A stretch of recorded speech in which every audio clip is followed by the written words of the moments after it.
देश भर में ई रिक्शा का चलन तेजी से बढ़ रहा है। पर्यावरण को सुरक्षित रखने और प्रदूषण को कम करने के उद्देश्य से सरकार भी ई वाहनों को लगातार प्रोत्साहन दे रही है।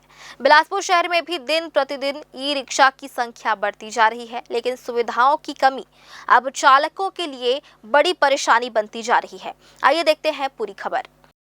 ई रिक्शा चालकों की सुविधा को ध्यान में रखते हुए बिलासपुर नगर निगम द्वारा स्मार्ट सिटी परियोजना के तहत शहर में ई रिक्शा स्टैंड और चार्जिंग पॉइंट बनाए गए थे।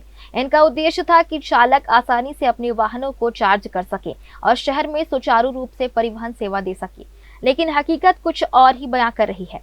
शहर के पुराने हरिभूमि चौक के पास बना ई रिक्शा चार्जिंग पॉइंट पिछले करीब 3 महीनों से बंद पड़ा हुआ है। चार्जिंग सुविधा बंद होने के कारण ई रिक्शा चालकों को भारी दिक्कतों का सामना करना पड़ रहा है। चालकों का कहना है कि चार्जिंग पॉइंट बंद होने से उन्हें दूर दराज के इलाकों में चार्जिंग के लिए जाना पड़ता है, जिससे समय और पैसे दोनों की बर्बादी होती है। कई बार बैटरी खत्म होने पर सवारी बीच रास्ते में उतारनी पड़ती है, जिससे उनकी रोजी रोटी पर भी असर पड़ रहा है। अभी वही बिजली बिल नहीं पटा है, इसीलिए ऐसा है। तो लोग कैसे फिर चार्ज कर रहे हैं, क्या परेशानी हो रही है ऑटो वालों को?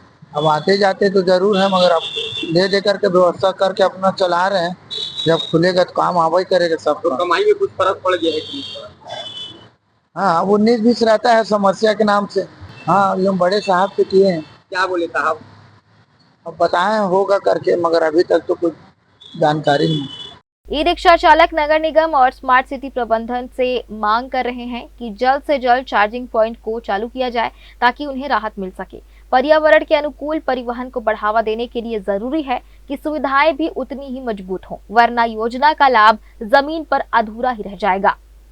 ग्रैंड न्यूज के लिए कैमरामैन गोलू कश्यप के साथ भारतेंदु कौशिक की रिपोर्ट।